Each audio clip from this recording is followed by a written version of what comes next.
Les damos la bienvenida a una entrevista más de Tu Guía CBD. Hoy tenemos a una invitada de lujo. En este mes histórico de la mujer, destacamos los logros de las mujeres en cannabis. Nos acompaña la doctora María Fernanda Arboleda, quien es médica y cirujana, anestesióloga, especialista en dolor crónico y cuidados paliativos, experta en cannabis medicinal.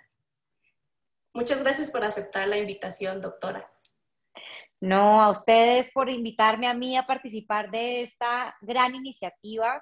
Gracias, Maché, por tenerme en cuenta y por esa lucha en la que has estado todos estos años y pues estoy encantada de estar aquí para conversar contigo. No, gracias a usted. Es un honor para nosotras acá en Tu Guía CBD poder tener este conversatorio y poder hacerle una introducción a la audiencia en Costa Rica de quién es María Fernanda Arboleda. ¿Cómo fue que se unió a la industria del cannabis? Bueno, Maché, yo pues soy colombiana, llevo muchos años fuera de mi país, soy orgullosamente latina, soy médica de la Pontificia Universidad Javeriana de Bogotá. Luego estudié anestesiología, como bien comentabas ahorita, y luego me especialicé en medicina del dolor y cuidados paliativos en la Universidad Nacional Autónoma de México, UNAM, y el Instituto Nacional de Ciencias Médicas y Nutrición Salvador Subirán, pues que es uno de los hospitales más importantes en el país. Después de esto, maché en esa búsqueda como por encontrar herramientas para poder ayudar a mis pacientes, sobre todo en el manejo del dolor crónico y en los pacientes con etapas avanzadas de su enfermedad, por ejemplo, cáncer, entre otras. Decido irme a Canadá, estudié en la Universidad de McGill en Montreal, estudié más temas relacionados con el manejo del dolor y es ahí cuando, digamos, que aparece en mi vida y en la de mis pacientes el cannabis medicinal o los cannabinoides, que ya estaremos hablando de ellos. Y empecé a ver y fui testigo, Mache, de cómo los pacientes presentaban una mejoría evidente, sobre todo en los síntomas, pero algo que me llamaba la atención era que impactaba en la calidad de vida de estas personas. Entonces dije, esto tengo que aprenderlo, necesito aprender esta herramienta y es ahí cuando me meto de cabeza en el tema del cannabis medicinal. Hice estudios postdoctorales en investigación en cannabis medicinal y cuidados de soporte en cáncer con la Universidad de McGill, con el Departamento de Oncología, y con Santé Cannabis. Macheque Santé Cannabis es una clínica líder en cannabis medicinal en Canadá. Hemos visto ya alrededor de 15,000 pacientes para tratamiento con cannabis medicinal. Por supuesto que el dolor crónico es uno de los principales motivos de consulta, pero vemos otro tipo de enfermedades. Y en la clínica, pues soy la directora asociada de investigación y ahí estamos desarrollando investigación clínica, es decir, en seres humanos, para entender cuál es el efecto real del cannabis medicinal en diferentes contextos clínicos, qué tan seguro es utilizarlo, entre otras cosas. Entonces ahí empiezo, Maché, a meterme un poco de lleno en mi burbuja canadiense, pero luego digamos, yo decía, bueno, si en Canadá está esta posibilidad, ¿por qué no en América Latina? Entonces, regreso a América Latina y ya desde hace unos cuantos añitos he estado nuevamente basada en México y desde Ciudad de México trabajando por apoyar en esta industria y he estado desde el día uno del desarrollo de la industria del cannabis en América Latina, participando con diferentes gobiernos, en la regulación avanzando con diferentes instituciones gubernamentales en varios países de América Latina, entrenamiento del personal, y esto pues lo pude vivir en Colombia, lo viví en Perú, lo he vivido también muy de cerca en lo que se ha vivido en Argentina, en Brasil, bueno, han pasado muchas cosas.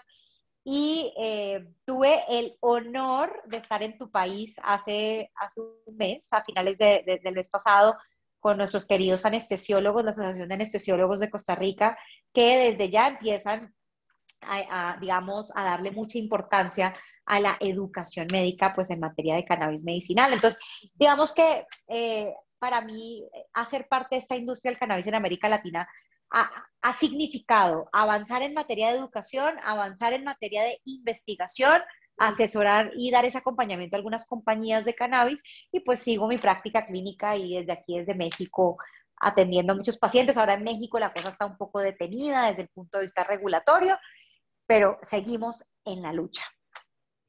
Perfecto. En la lucha estamos aquí en Costa Rica también, todavía, a pesar de que ya se aprobó la ley, pero seguimos en la lucha y precisamente por eso estamos en esta entrevista, porque parte de los objetivos de tu guía CBD es educar a la población. Exactamente. Muy bien. Entonces vamos a empezar tal vez por unas definiciones bien básicas, pero para que ¿Ok? todos estemos en la misma página, ¿verdad? Tal vez si usted nos puede, por favor, definir qué es cannabis y qué son cannabinoides. Claro que sí. Entonces empecemos hablando de, acuérdense que la planta de cannabis es una planta milenaria, es una de las plantas más antiguas en la historia de la humanidad, se origina en Asia Central, eh, dicen por ahí que se origina en el Himalaya y de ahí viene la planta de cannabis sativa. Esto no es nuevo, venimos hablando de la planta de cannabis y hay reportes en la literatura médica de su uso desde casi el 3000 antes de Cristo, ¿sí? O sea, hace mucho tiempo. Y se utilizaba en esa época principalmente para el control de crisis convulsivas, para algunas enfermedades mentales, para el control de algunas, lo que llamamos las reumas, el dolor asociado, por ejemplo, a dolor en articulaciones. De ahí parte toda esta historia. Si nos venimos un poco más hacia los 1800, en 1800 el cannabis era aprobado por los médicos europeos de la época. Había un médico muy famoso irlandés, el doctor O'Shaughnessy, que se trajo la planta de cannabis de la India y empieza a estudiar la planta en pacientes con epilepsia refractaria principalmente. Y bueno, uno dice, y si nos vamos a ver la literatura médica, se usaba el cannabis y se investigaba el cannabis en esa época. Si nos venimos más para Occidente, en 1845, 1850, el cannabis era parte de la farmacopea de los Estados Unidos, que es este, pues digamos, este libro, digámoslo de cierta forma, donde se incluye a las sustancias o a los compuestos químicos que tienen cierta propiedad terapéutica. Entonces uno dice, ¿qué pasó? Y entonces entramos desde inicios del siglo XX en esta era prohibicionista del cannabis, por esta, digamos, campaña antimarihuana que se dio a inicios de los años 30 en Estados Unidos principalmente, y de ahí ustedes saben que en América Latina, que te nos cae todo lo que viene de Estados Unidos, y esto no solamente se dio en Estados Unidos, se dio en el mundo entero, todo este prohibicionismo que nos ha llevado hoy a tener todos estos prejuicios, mitos, ideas erróneas relacionadas con la planta de cannabis. Entonces, cuando hablamos hoy de cannabis, estamos hablando de tres, digamos, utilidades que le podemos dar a la planta, o tres tracks en los que podemos entrar. Uno, que es todo el tema relacionado con el uso que antes llamábamos recreativo o lúdico, hoy llamamos uso adulto del cannabis. El segundo caminito digamos, propósito de la utilización del cannabis, que es el uso medicinal o terapéutico. Y el tercer objetivo es el uso industrial, que el uso industrial va también hacia todo el tema de alimentos, bebidas, cosméticos, fibra, textil, construcción, papel, etcétera. Entonces ahí tenemos, digamos, las tres, digamos, funciones que se le ha encontrado a esta planta milenaria, como les decía, y eso en general es cuando decimos esto es el cannabis. Ahora, la planta de cannabis tiene múltiples compuestos químicos, ¿sí? Hoy hablamos de el cannabis sativa como la, digamos, el género que utilizamos principalmente, y el cannabis sativa tiene más de 500 compuestos químicos, dentro de los cuales están los cannabinoides, están los terpenos, están los flavonoides, ácidos grasos y demás. Los cannabinoides, Maché, son los que más vamos a utilizar en la práctica clínica. Y dentro de los cannabinoides tenemos más de 100 reportados en la literatura médica, pero nos enfocamos siempre a hablar de dos. Uno, el famosísimo delta 9 tetrahidrocannabinol, que eso suena horriblemente largo, entonces por eso cortico le decimos THC, y el otro, que es el otro famosísimo, que se ha vuelto aún más famoso, que es el cannabidiol, que en cortico llamamos CBD. Entonces el THC y el CBD son los principales compuestos de la planta que vamos a utilizar nosotros en la práctica clínica, son los que más se han estudiado además en ensayos clínicos en seres humanos y son los más abundantes en la planta. Entonces uno diría, bueno, ¿y qué pasa con los otros 100 cannabinoides? El CBG, el CBN, el THCA, el THCV. Bueno, esos todavía se están estudiando, estamos en fases, yo siempre les digo que estamos en la infancia de la investigación. Acuérdense que llevamos 100 años de prohibicionismo. Entonces, al haber estado 100 años en prohibición, no pudimos avanzar en materia de investigación y apenas los últimos 15, 20 años es que hemos empezado a despegar. Los últimos 5 años han sido muy importantes para el desarrollo de la investigación y lo que se desarrolló de investigación desde los años 60, 70 para acá, inicialmente fue para encontrar los efectos tóxicos de la marihuana, más no para encontrar los efectos terapéuticos de la marihuana. Entonces, digamos que hoy en lo que más nos hemos enfocado es en el estudio del THC y el CBD, que son los principales cannabinoides que vamos a encontrar. Acuérdense que la planta de cannabis es dioica, quiere decir que hay femenino y masculino.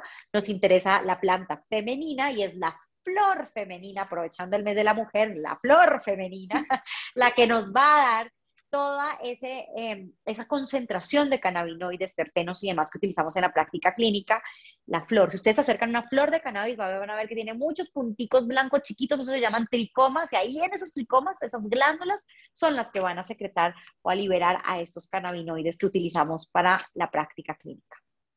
Perfecto, muchas gracias por esas definiciones. Ahora sí vamos a entender mejor, creo yo, porque precisamente en estos dos cannabinoides THC y CBD, creo que hay una confusión de conceptos. Entonces, ¿Ok? yo quería preguntar, aprovechar hoy, preguntarle, ¿qué significa que un cannabinoide sea psicoactivo y qué son los efectos psicotrópicos?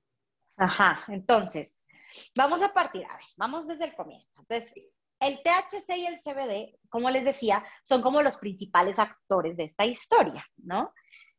Siempre que hablamos de THC, como que el THC ha sido condenado por años, satanizado, porque entonces el THC, claro, siempre que alguien consume marihuana, aunque marihuana y cannabis son lo mismo, sí, marihuana es el nombre coloquial.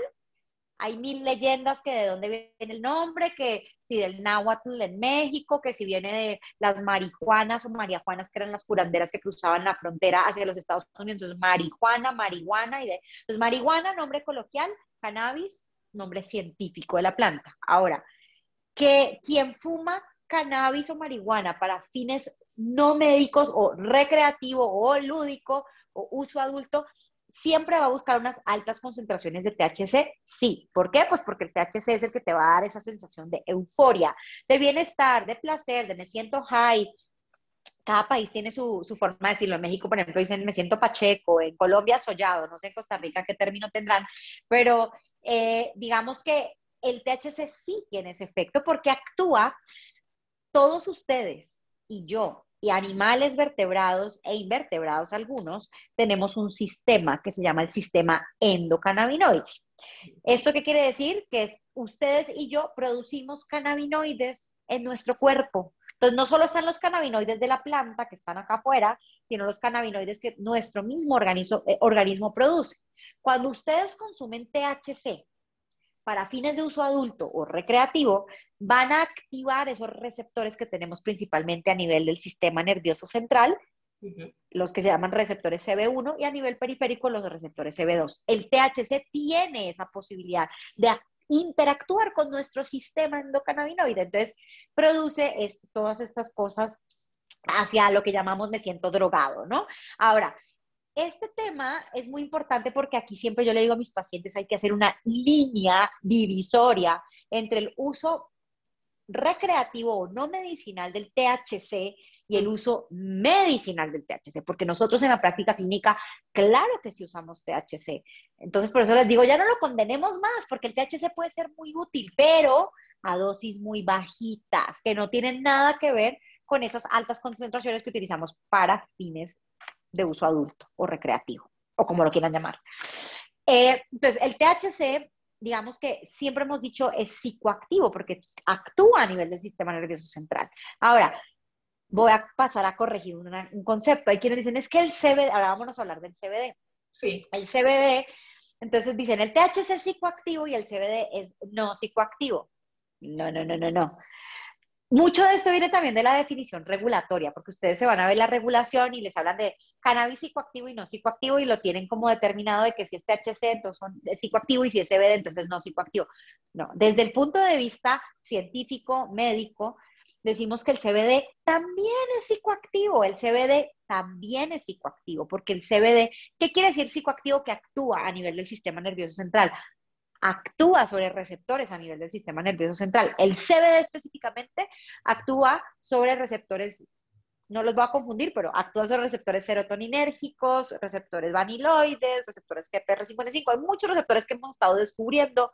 El CBD tiene más de 67 puntos de unión en nuestro organismo. O sea, el CBD es multitarget, tiene muchos puntos de unión. Entonces, el CBD sí es psicoactivo porque lo usamos, por ejemplo, para el control de la ansiedad, es ansiolítico, baja los niveles de ansiedad, o lo usamos para las crisis convulsivas, controla las crisis convulsivas. Entonces, sí es psicoactivo, actúa aquí, pero no produce la intoxicación que podríamos ver con las altas concentraciones de THC, ¿sí? Entonces, el CBD no produce la intoxicación que podríamos ver asociada a las altas concentraciones de THC, pero sí es psicoactivo, porque actúa a nivel del sistema nervioso central. Ahora, digamos que el THC, siempre como que hay quien, es que el THC es el malo y el CBD es el bueno, no, aquí no hay ni bueno ni malo, son diferentes y tienen usos diferentes. El THC, por ejemplo, como les decía, a dosis muy chiquitas que no tienen nada que ver con las concentraciones para fines recreativos,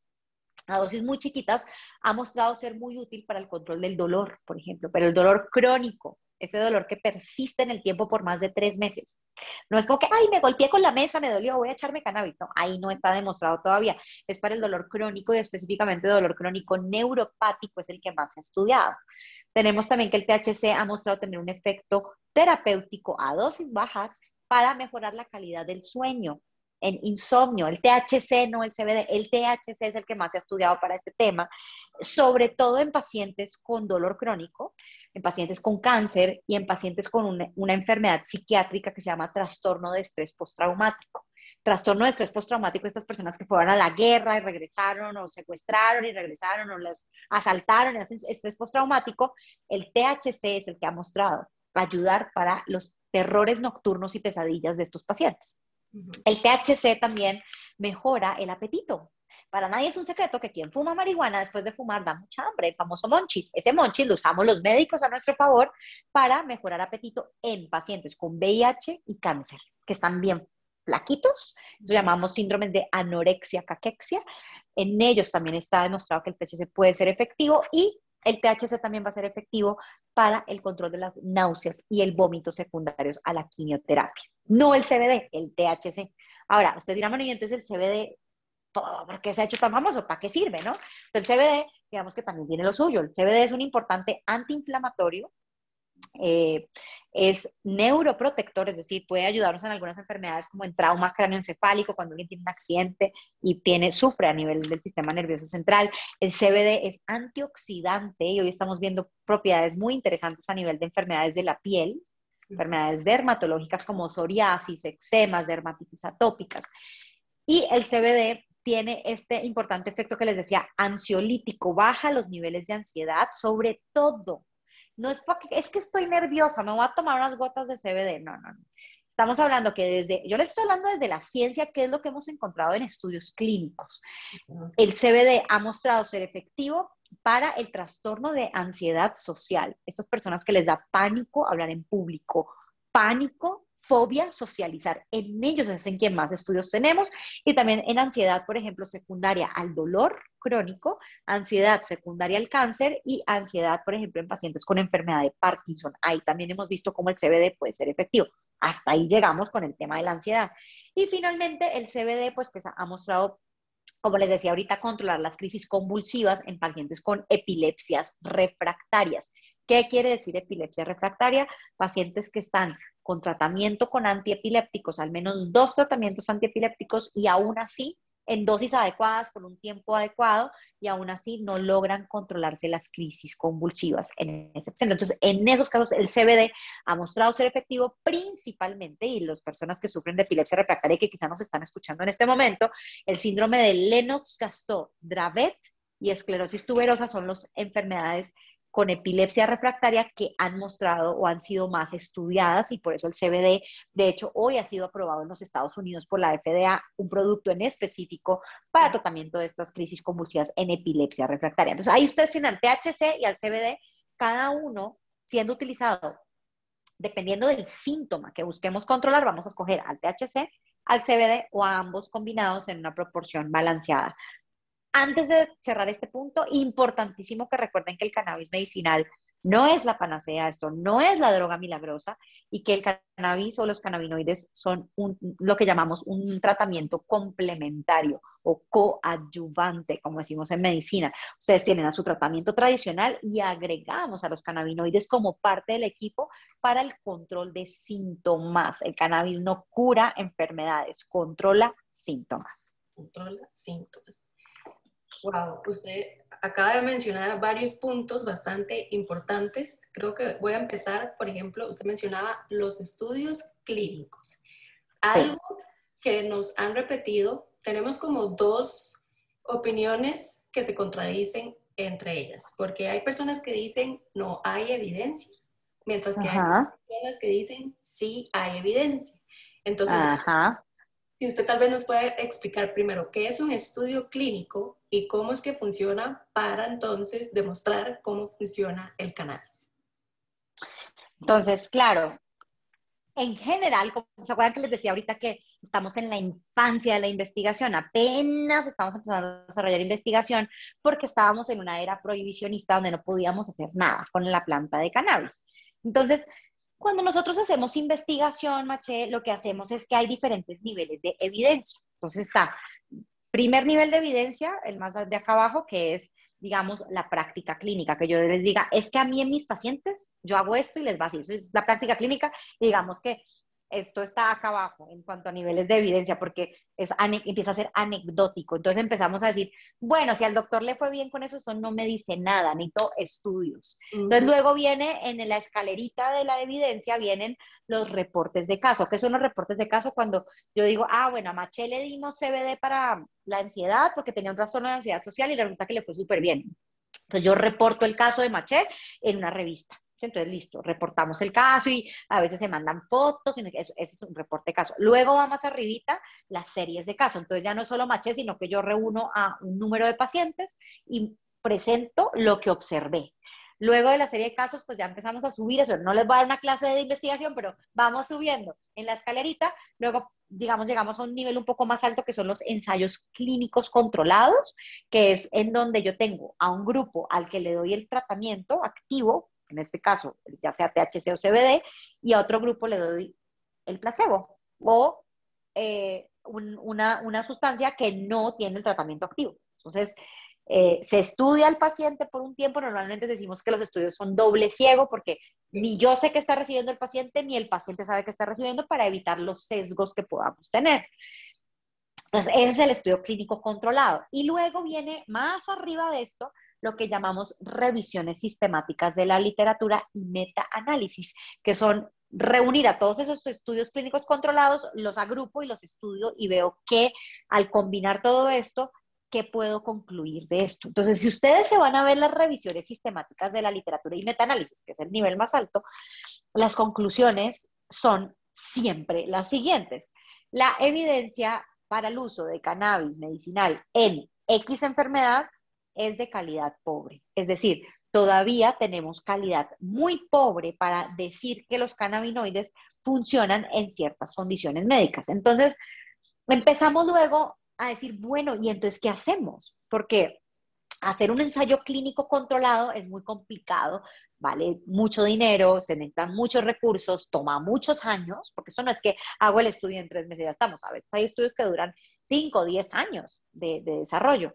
Entonces, empiezan a aparecer otros tipos de estudios que se llaman los estudios observacionales, que es lo que llamamos evidencia de la vida real o real world evidence en inglés. Entonces, la evidencia de la vida real son estudios en donde yo en la clínica, observo qué pasa con un grupo de pacientes, con la cohorte de pacientes, observo qué ocurre en el tiempo, veo, les aplico algunas escalas, algunos cuestionarios para objetivar de la mejor forma posible la mejoría que esté teniendo el paciente y entonces vamos viendo si realmente hay una efectividad del tratamiento y también vamos anotando si el paciente reporta efectos secundarios, qué reporta, porque eso nos va a hablar de seguridad del tratamiento. Entonces, digamos que cuando decimos es que no hay evidencia, bueno, en realidad la evidencia es pobre, eso es cierto. Que hay estudios clínicos, claro que se han hecho estudios clínicos, pero no logramos todavía llegar a el desarrollo que quisiéramos cuando hablamos de investigación. Entonces, por eso hoy tenemos unas brechas muy grandes cuando hablamos de la evidencia disponible para apoyar el uso de los cannabinoides. Entonces, hoy digamos que yo siempre les digo, el hecho de que no haya evidencia suficiente no quiere decir que los cannabinoides no sirvan. Lo que quiere decir es que tenemos que seguir construyendo esta evidencia y por eso es la invitación a todas las personas que nos estén viendo, que si están en el área de la investigación, en el área médica, pues empezar a pensar cómo puedo yo desde mi esquinita aportarle a la investigación en materia de cannabis y encontrar si realmente los cannabinoides sirven o no y si en realidad son seguros o no. Ese es el objetivo y eso es parte de lo que hago yo en la clínica en Montreal, en Canadá, en Santé Cannabis. Hacemos este tipo de evaluaciones o de investigación para la utilización del cannabis en diferentes contextos. Obviamente mi línea de investigación, pues, o mi interés va más hacia el manejo del dolor crónico y del paciente con cáncer, pues porque es mi especialidad, pero digamos que hoy, si ustedes, hay una página web que se llama clinicaltrials.gov. Ustedes se meten a clinicaltrials.gov, se van a dar cuenta todo lo que se está haciendo en materia de investigación hoy en el mundo de lo que se les ocurra. Entonces ustedes ponen cannabis y demencia tipo Alzheimer, trun, les salen los estudios que se están haciendo hoy. Y digamos que hoy, desafortunadamente, seguimos en pañales en la infancia de la investigación, pero esto va a ir avanzando eventualmente. Y hoy, Maché, digamos que con lo que tenemos disponible y las revisiones sistemáticas de la literatura y metaanálisis que tenemos, hablamos de 7 enfermedades en las cuales hay un poco de más evidencia de mejor calidad. Uno, dolor crónico, ya les decía yo, dolor crónico neuropático, principalmente esas personas que sufren de la famosa ciática, la fibromialgia, que tienen diabetes y que les arden las manos y los pies. Eso es un dolor crónico neuropático. Esa es la primera enfermedad que más evidencia tiene. Segunda, esclerosis múltiple, que es una enfermedad neurodegenerativa, desmielinizante, en donde son más que todo mujeres jóvenes que tienen espasticidad, esta rigidez a nivel muscular. Para espasticidad en esclerosis múltiple hemos tenido más estudios, tanto así que la Asociación Americana de Neurología recomienda el uso de cannabinoides para estas pacientes. 3, pacientes con, ya decíamos ahorita, cáncer, específicamente para mejorar apetito, cáncer y VIH para mejorar apetito. 4, las náuseas y el vómito secundarios a la quimioterapia en pacientes con cáncer. 5, enfermedades mentales, como ya decíamos, el trastorno de ansiedad social y el trastorno de estrés postraumático. 6, la epilepsia refractaria, ya decíamos, estas crisis convulsivas. Y 7, pacientes con enfermedad de Parkinson que cada vez estamos viendo, no para los síntomas motores, o sea, no para el temblor y las disquinesias y la rigidez y el problema para la marcha, sino más bien para los síntomas no motores asociados al Parkinson como ansiedad, trastornos del sueño y psicosis que estamos viendo en estos pacientes. En esto es en lo que más se ha estudiado en la enfermedad de Parkinson. Ustedes me podrían preguntar, ¿y en tal enfermedad? Se está desarrollando investigación, pero todavía no es de la mejor calidad. Y en tal otra, se está desarrollando investigación, todavía no es de la mejor calidad. Entonces, las que les acabo de mencionar es en las que quizá tenemos más investigación, no es la mejor calidad de resultados en la investigación, pero es en lo que más hemos invertido tiempo y recursos. Espero haber respondido a tu pregunta. Totalmente. Y también quiero como destacar, usted hablaba de que nos involucremos en estos estudios clínicos y especialmente en la parte, me gusta promover que se unan profesionales de distintas carreras o distintas áreas. Me gusta que sea Claro. promover esta interdisciplina, o sea, que sea una un equipo interdisciplinario o multidisciplinario trabajando en conjunto por sacar digamos, estamos buscando impactar en la vida de miles de personas y una sola persona no lo va a lograr, eso tiene que ser un trabajo en equipo, definitivo. Exacto, y porque estos mismos clínicos, los controlados, dobles ciegos, estudios clínicos, esos eran precisamente en los que yo revisaba las traducciones. Entonces, Ujú, eso para ujú. mí es súper importante. Pero también me quiero un poco regresar, porque acá en Costa Rica se dijo hace unas semanas que pueden haber sobredosis de cannabis. Ok. Yo quiero saber si esto es serio, es en serio y, por ejemplo, sobredosis de cannabis cannabis en general, puede haber sobredosis de CBD, puede haber sobredosis de THC. Ujú. Entonces, cuando hablamos de la sobredosis, hay que tener en cuenta que hay gente que se confunde cuando se habla de sobredosis, porque hay gente que piensa que sobredosis quiere decir que hay letalidad, es decir, que hay muertes asociadas al consumo de una sustancia. Entonces, no siempre que hay sobredosis hay letalidad. Por ejemplo, hay algunos fármacos donde sí, cuando hay sobredosis es muy posible que la persona fallezca. Por ejemplo, el uso de opioides, que hoy vemos que hay una crisis, una epidemia del consumo de opioides, donde quien se le va la mano con la dosis o con el consumo de opioide, al haber una sobredosis, hay una depresión respiratoria, la persona deja de respirar y fallece. Entonces, ahí sí hay como sobredosis y hay letalidad o fallecimientos. En el caso específico del cannabis, ¿puede haber sobredosis? Sí puede haber sobredosis, sobre todo con THC, principalmente es con lo que más vamos a encontrar sobredosis. Y si yo tengo una sobredosis de THC, ¿qué voy a experimentar? Ya les voy a decir que voy a experimentar. Lo que les voy a decir que no voy a experimentar es que no hay ninguna muerte asociada a Ujú. la sobredosis con THC. Eso sí es importante, porque a la fecha lo que sabemos es que a nivel central aquí en el cerebro no tenemos receptores que hagan que yo deje de respirar. Entonces, no hay letalidad, no hay muertes asociadas al uso de marihuana o THC principalmente, pero sí, cuando hablo de sobredosis me estoy refiriendo a que puede haber ansiedad, episodios psicóticos, Ok. psicosis, Ujú. puede haber ataques de pánico, puede haber taquicardia, esa taquicardia puede llevarte a una taquiarritmia, o sea, sí puede haber en cierto punto el consumo pesado, excesivo de THC, sí te puede llevar a generar estos efectos adversos que pues, hasta, ¿en qué momento hay antídoto para controlar? O sea, porque me preguntan muchas veces, y doctora, ¿y qué entonces qué tomo como antídoto para revertir esto? No, no hay antídoto, hay que esperar a que pase el efecto. Otro de los problemas que estamos viendo hoy también, Maché, por ejemplo, con la persona que consume cannabis de forma excesiva, Ujú. eh, es lo que llamamos síndrome de hiperemesis cannabinoide. ¿Qué es esto?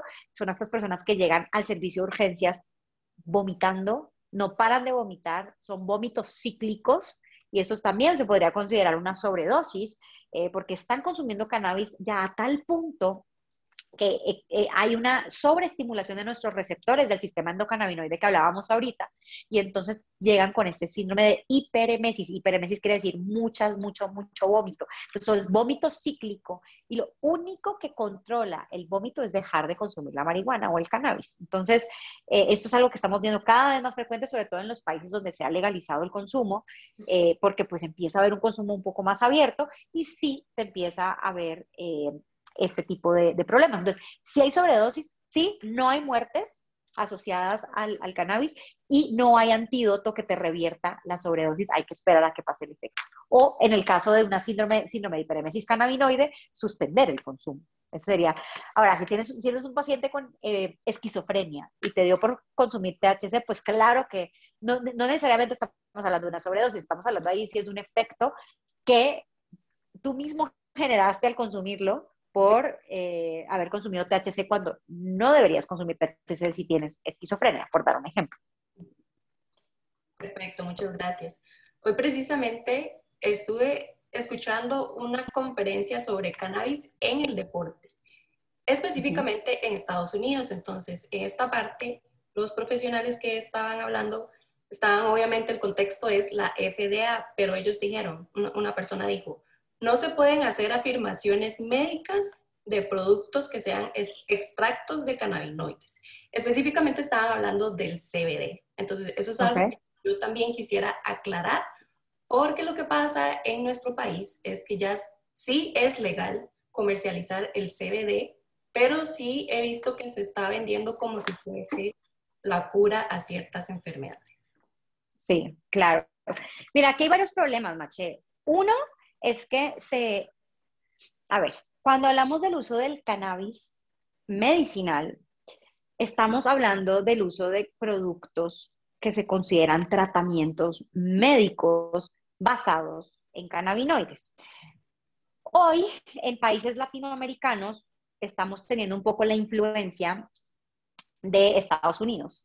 Acuérdense que en Estados Unidos el uso del cannabis federalmente sigue siendo ilegal. Cada estado ha tomado decisiones independientes. Entonces, California dice una cosa, Colorado dice otra, Washington dice otra, Florida dice otra. Entonces, cada estado hace lo que quiere, pero federalmente sigue siendo ilegal. Ahorita que hablabas del tema de la FDA. Hoy en Estados Unidos, el único tratamiento, digamos que aprobado por la FDA, derivado natural del cannabis, es el Epidiolex, que es CBD purificado al 98% y que es aprobado únicamente para pacientes con epilepsia refractaria. Ya les hablaba ahorita de el Lennox-Gastaut, el Dravet y la esclerosis tuberosa.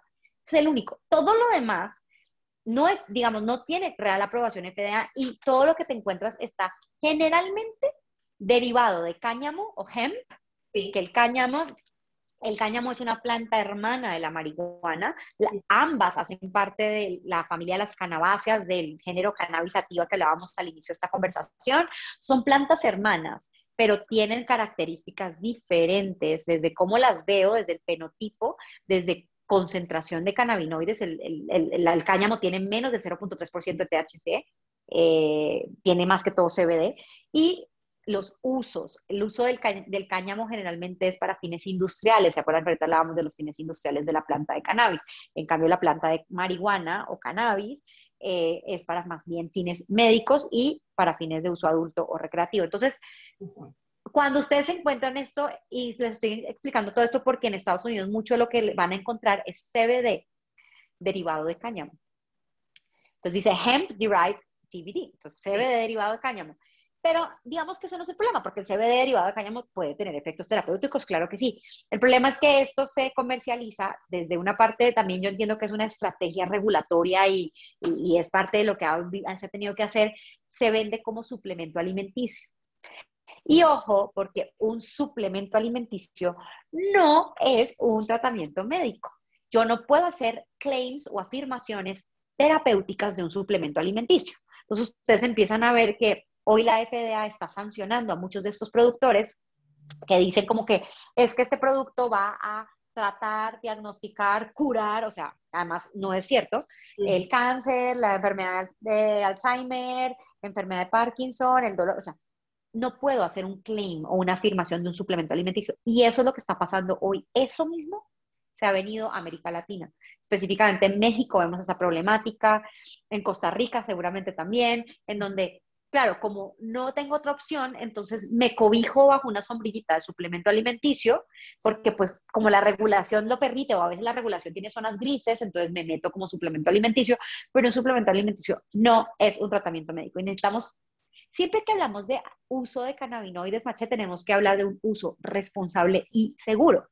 Sí. Y yo siempre les hablo de un trinomio. Cuando hablamos del uso del cannabis para fines medicinales, les voy a decir tres partes de una ecuación. Si a ustedes les hace falta una en esa ecuación, ya no podemos hablar de un uso responsable y seguro.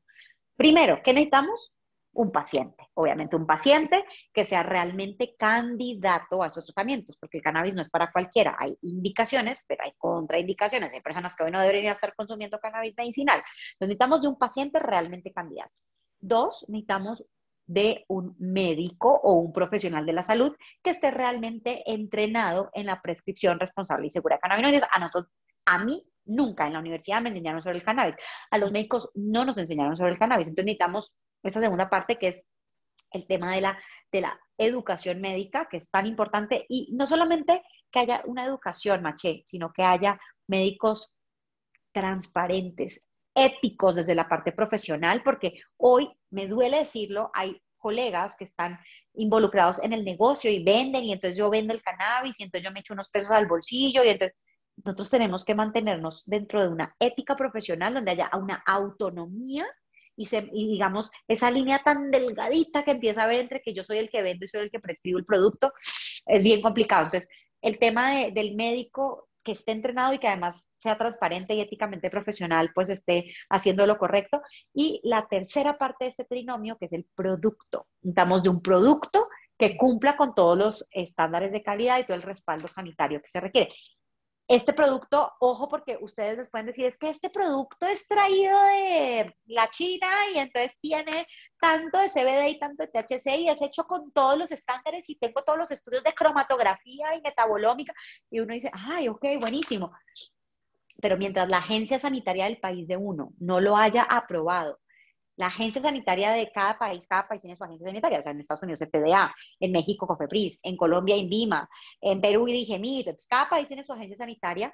La agencia sanitaria del país tiene que darte este respaldo y que te asegure que lo que viene en el frasco realmente sí es lo que dice la etiqueta, uno, y dos, que ese producto esté libre de contaminantes, de hongos, bacterias, pesticidas, metales pesados y demás que puede haber en la planta de cannabis. Entonces, se los digo porque hoy es que no, es que yo a mí esto me lo mandaron doctora de California y entonces viene con todos los, todo lo, y es legal aquí porque esto es legal aquí. Me dice, y yo la verdad yo les digo, y eso me pasa por ejemplo en México, Maché, les digo, yo hasta que no tenga, yo María Fernanda Arboleda, hasta que no tenga un respaldo sanitario desde la agencia sanitaria en México, en el caso específico de México, no prescribo cannabis medicinal en México, prescribo cannabis medicinal en Canadá, prescribo cannabis medicinal en Colombia. En Colombia, Colombia es uno de los países líderes en la región en materia regulatoria. Hoy tenemos desde el 2020 más de 6 compañías que comercializan por una vía legal y segura. Entonces, hasta que no logremos eso, yo no prescribo cannabinoides porque entonces no tengo ni idea. Es como que me pusieran una venda y yo estuviera así a ciegas prescribiendo a la gente con algo que no tengo ni la más remota idea de qué contiene. Por más de que me traigan la analítica, hasta que la agencia sanitaria del país no me lo garantice, yo no voy a arriesgar a mi paciente o no voy a poner a mi paciente a riesgos innecesarios. Espero haber respondido a esa inquietud que tenías. De hecho, sí, y de la siguiente pregunta que yo tenía también, porque yo he escuchado que en otras entrevistas usted habla de la prescripción responsable y segura de cannabinoides, que era lo que Ajá, estaba comentando. Lo que nos sí, pasa en tu guía CBD, primero, no vende productos y segundo, a veces las personas nos envían mensajes, ¿verdad?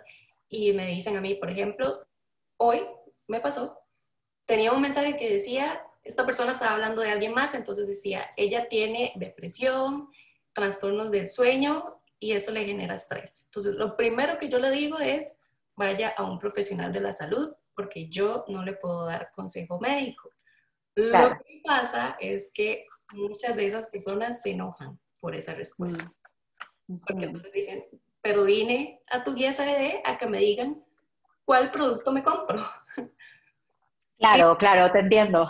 He estado ahí. sí, Y es frustrante, Macheo, es frustrante porque mira, yo vengo de Canadá de tenerlo todo. En Colombia lo puedo tener todo y aquí en México digo, me siento completamente maniatada, claro, pero yo lo que les digo a mis pacientes es, yo no les puedo recomendar un producto que yo no tengo la seguridad y la garantía de que va a ser seguro para ustedes. uh-huh. Entonces, digamos que yo prefiero eso y que y se pongan, se enojen porque no les diga qué, a que luego yo les dé algo y vaya a haber algún efecto que, o sea, eso iría en contra de toda mi ética profesional, además. Entonces, entiendo y sí, muy importante que, que, digamos, de cierta forma hay pacientes que dicen que ya estoy desesperado, ¿qué más hago? ¿No? O sea, pues ni modo, me compro esto porque es lo único que hay. Y también, o sea, me pongo en el lugar del paciente y digo, qué difícil, y si, si te está funcionando, tampoco te puedo decir no lo tomes, ¿no? Pero tampoco te voy a decir sí y así te lo tomas, ¿no? Y mucho también de lo que se vende, Maché, por ejemplo, y que viene mucho de los mercados de Estados Unidos o de mercados ilegales también o de mercados grises, es el tema de la dosificación. Para el tema del tratamiento con cannabinoides, la dosis es clave, ¿sí? O sea, esto es un tratamiento sumamente individualizado y las dosis son muy importantes. Entonces, resulta que el tema de la dosificación en muchos casos viene en gotas. Nosotros en Canadá, por ejemplo, no prescribimos esto en gotas. Esto lo hacemos, el gotero puede ser muy impreciso, una gota puede ser más grande, otra más chiquita. El primer frasco puede un gotero de ese tamaño y el segundo frasco el gotero ya no es el mismo. Entonces, para ser muy estrictos y precisos con la dosis, utilizamos jeringa dosificadora. Una jeringa de 1 mililitro como si le fueras a dar un jarabe a un niño y que mides los mililitros, lo pones debajo de la lengua, la dosis que hayamos acordado en mililitros, y esto es lo que se administra al paciente cuando lo damos en extracto por vía oral, que es lo que generalmente está aprobado en la mayoría de los países latinoamericanos, los famosos aceites. También están las cápsulas, por supuesto, pero en la mayoría de los casos iniciamos tratamientos con extractos en aceites, es la forma adecuada de hacerlo, y por vía sublingual. Entonces, el mensaje es, ojo con lo que están consumiendo. Si no tienen otra opción, yo no les puedo decir que no lo hagan, pero digamos que aquí hay que seguir es luchando para que en Costa Rica, en el caso específico de Costa Rica, los pacientes de Costa Rica merecen tener tratamientos reales, merecen acceder a los tratamientos que realmente les van a ayudar y merecen tener acceso a un médico que esté debidamente entrenado en la prescripción responsable y segura de cannabinoides, y pues es, digamos, parte de lo que yo he estado trabajando en los últimos años para el desarrollo de educación. Hoy ya existen, Maché, hace unos años uno hablaba con las universidades y entrada era, no, aquí esto no se habla, esto es el diablo, ojo, droga, peligro, adicción. Hoy, digamos que ya hay una mayor apertura. ¿Por qué? Porque se ve la necesidad, porque el paciente es el que llega a la consulta con el frasquito de que, doctora, ¿cómo me tomo esto? ¿No? Entonces, el médico, como no nos enseñaron, entonces queda como, ay, desajustado, ¿qué guía? Entonces, ¿qué hago? ¿No?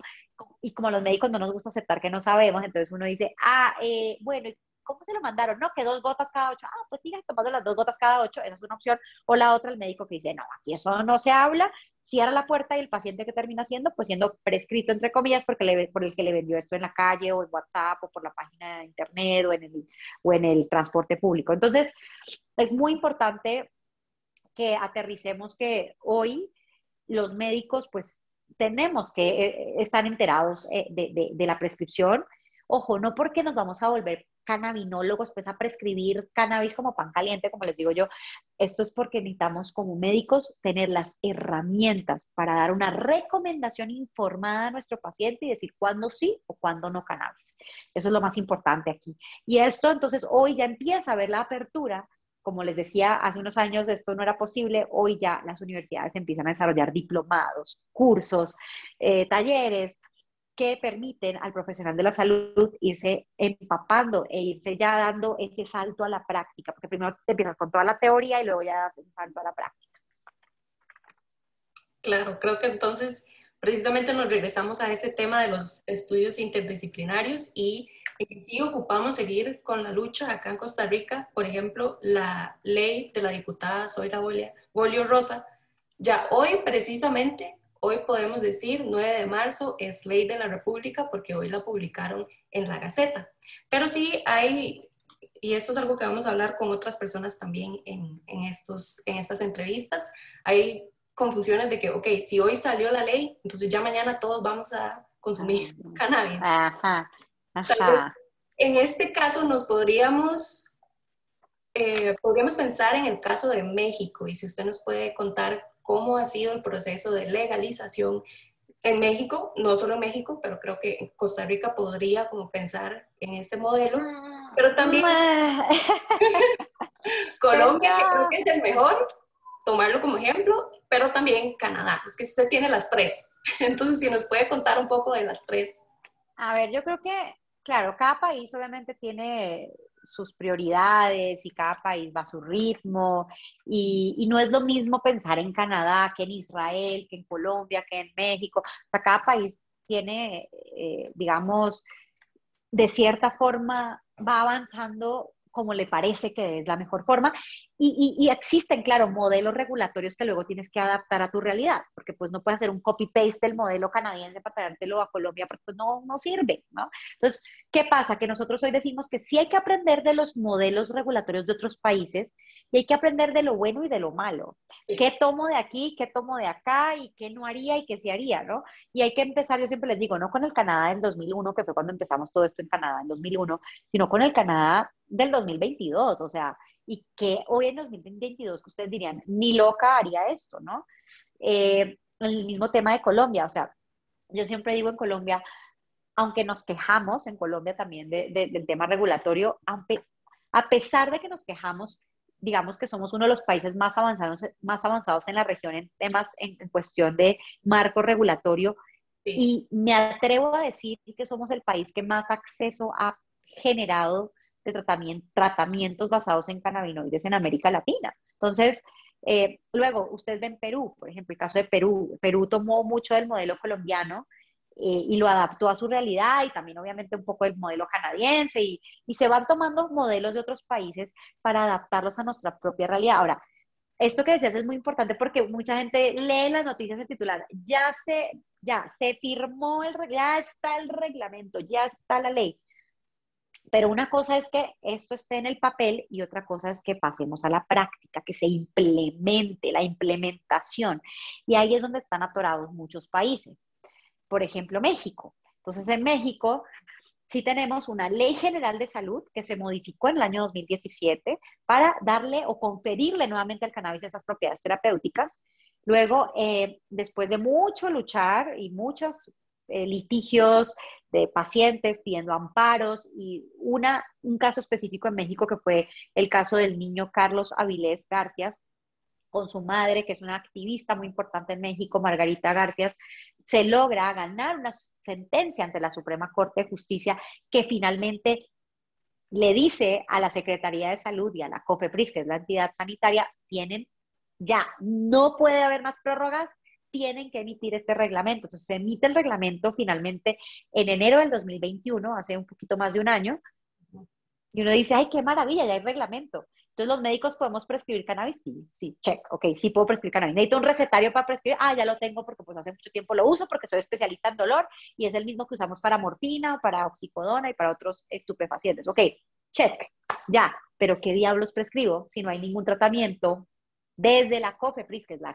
agencia sanitaria, que me haya dado este respaldo de que este producto sí efectivamente tiene lo que queremos y está libre de contaminantes? Entonces, ese es el problema, que no hay implementación, no hemos pasado del papel a la práctica. Entonces, eh, esto puede tomar tiempo. En Colombia fue igual. En Colombia la ley se dio en el año 2016, el decreto en el 2017 y solo hasta el 2020 empezó a haber producto. O sea, no fue inmediato. Entonces, que no pensemos que porque ya está firmado, entonces ya, mejor dicho, mañana ya tenemos. No, esto va a tomar un tiempo en lo que se acomoda, se implementa y demás. No debería ser así, por supuesto, pero es como va evolucionando también la regulación. Las regulaciones van evolucionando. Y eso mismo hablábamos el otro día con una abogada en Colombia. O sea, en Colombia ha ido evolucionando y va a ir madurando al punto de que vamos a ir encontrando estrategias que van a ir hacia el camino que queremos. Pero de entrada no hay regulación perfecta, ¿no? O sea, esto va a evolucionar. Eso mismo va a pasar en Costa Rica seguramente, va a ir evolucionando. Esperemos que sí, esa es Sí, la esperanza que tenemos todas las personas que hemos estado luchando por que se apruebe finalmente, que ya se hizo, pero entonces ahora queda sí tener un poco de paciencia para esperar por las regulaciones, pero igual estar atentas a qué es lo que va a suceder con este siguiente paso. Tal de vez ya acuerdo. para ir finalizando, porque hemos aprendido demasiado hoy. Qué bueno, me da gusto. Tal vez sí, algo más que usted también mencionó es la posibilidad de que los profesionales en salud se puedan entrenar y tengan acceso al cannabis medicinal. Si usted le podría hacer una invitación, porque algo que pasa en Costa Rica, nos han dicho, nos han comentado varias personas profesionales de la salud que no saben dónde se pueden especializar en cannabis medicinal. Y yo he visto que usted tiene talleres, entonces, ¿qué tal hacerle una invitación a la población costarricense a estas oportunidades de estudio? Muchas gracias, Maché, por la oportunidad y a tu guía CBD por esta oportunidad. Yo efectivamente he estado muy involucrada con el desarrollo de educación médica, como les contaba ahorita. No es mentira, o sea, iba, tocaba a las universidades y me decían, no, aquí esto no se habla y hoy, como les decía, hay más apertura y he tenido la posibilidad y la oportunidad de desarrollar, digamos, el primer diplomado internacional de cannabis medicinal con el Tecnológico de Monterrey en México. He participado con diplomados en otros países, por ejemplo, en Perú, con la Universidad Peruana Cayetano Heredia, con algunas asociaciones, por ejemplo, en Argentina, con Cameda y otras. Entonces, creo que esto se va a ir dando y esa necesidad se tiene que ir, digamos, de cierta forma, eh, como cerrando esas brechas tan grandes que hay con la educación y eso va a ir pasando en Costa Rica. Hoy, por ejemplo, tengo algunos cursos que dirijo a población general que quiere saber sobre cannabis, pero también tengo talleres específicos y exclusivamente dirigidos a profesionales de la salud. El taller que he desarrollado es el taller de prescripción responsable y segura de cannabinoides. Es un taller que tiene aval académico y universitario del TEC de Monterrey, que el TEC de Monterrey o el Tecnológico de Monterrey es una de las universidades top en América Latina, está en el top 3 de América Latina. Entonces ustedes hacen el taller conmigo y pues reciben este reconocimiento y también del Centro Algia para la Educación en Salud. Estamos dando todo ese respaldo académico y son 10 horas académicas, es como les digo, exclusivo para profesionales de la salud, para dar ese salto a la práctica, porque muchas veces me dicen, es que ya me sé toda la teoría, ahora quiero a ver cómo lo hago, qué tengo que hacer. Entonces, en ese cómo lo hago, sí hay que repasar muy bien los conceptos y tener los conceptos sólidos desde la planta y todo lo que hablábamos ahorita, para luego dar ese salto a la práctica y poder sentirme con la confianza de prescribir cannabis medicinal al paciente que realmente lo requiere. Entonces, estos talleres los hago cada 2, 3 meses. El último lo acabamos de tener ahorita en marzo. De hecho, tuve el gusto y el honor de contar con un médico de Costa Rica y espero pronto tener y contar con más médicos de Costa Rica que estén interesados en el desarrollo y en el avance de programas donde se involucre o donde se integre a los cannabinoides como parte del tratamiento. Como les decía, el cannabis no es la panacea, es simplemente una herramienta más que puede ser muy útil, bien utilizada en el paciente adecuado, junto con los otros tratamientos que el paciente está tomando. Entonces, ya tendré y estaré encantada también de regresar a Costa Rica. Ya les contaba que estuve con los anestesiólogos de la Asociación de Anestesiólogos de Costa Rica, que fue un honor haber participado también ahí en este simposio que hicimos de opioides y cannabinoides. Y bueno, bienvenidos, y a quienes les interese me pueden escribir a mi correo electrónico en info@dr, como doctora, drmaferarboleda.com, o me pueden seguir en mis redes sociales en Twitter o en Instagram. Estoy como @dr de doctora, drmaferarboleda, @doctor Mafer Arboleda. Ahí estoy. En Instagram también les publico muchísimo de stories, información para que no se pierdan las siguientes fechas de talleres y bueno, información para público general que no sea profesional de la salud, que también les estoy compartiendo contenido para que estén bien informados. Yo siempre les digo que de verdad tengan todos los argumentos para ustedes no confundirse, porque hay demasiada información allá afuera. Sí. Y pues hay información que no es de fuentes confiables. Entonces yo lo que quiero es transmitirles esa información que ustedes la puedan tener de primera mano, de una fuente veraz pues y confiable. Ese es el objetivo de lo que les comparto de forma constante en mis redes sociales. Perfecto, muchas gracias. Ahí nos queda la invitación. Yo voy a etiquetar también a la doctora. Este conversatorio voy a intentar publicarlo de una vez porque yo sé la importancia que tiene y que muchas personas la van a estar esperando. Entonces, para que queden atentos a nuestras redes sociales, nuestro sitio web, tuguiacbd.com. De nuevo, muchas gracias, doctora Mafer Arboleda, y ojalá que esta sea la primera de muchas. Ay, gracias, Mache. Fue un gustazo y un honor haber participado en tu guía CBD. Gracias por la confianza, por la oportunidad. A todos los que están conectados y que nos van a escuchar de pronto más tarde, gracias por las preguntas. Ahí voy a estar pendiente. Siempre respondo cuando me escriben. Y pues gracias por querer enterarse de esta planta que puede llegar a ser muy efectiva y puede impactar en la vida de miles de personas en el mundo.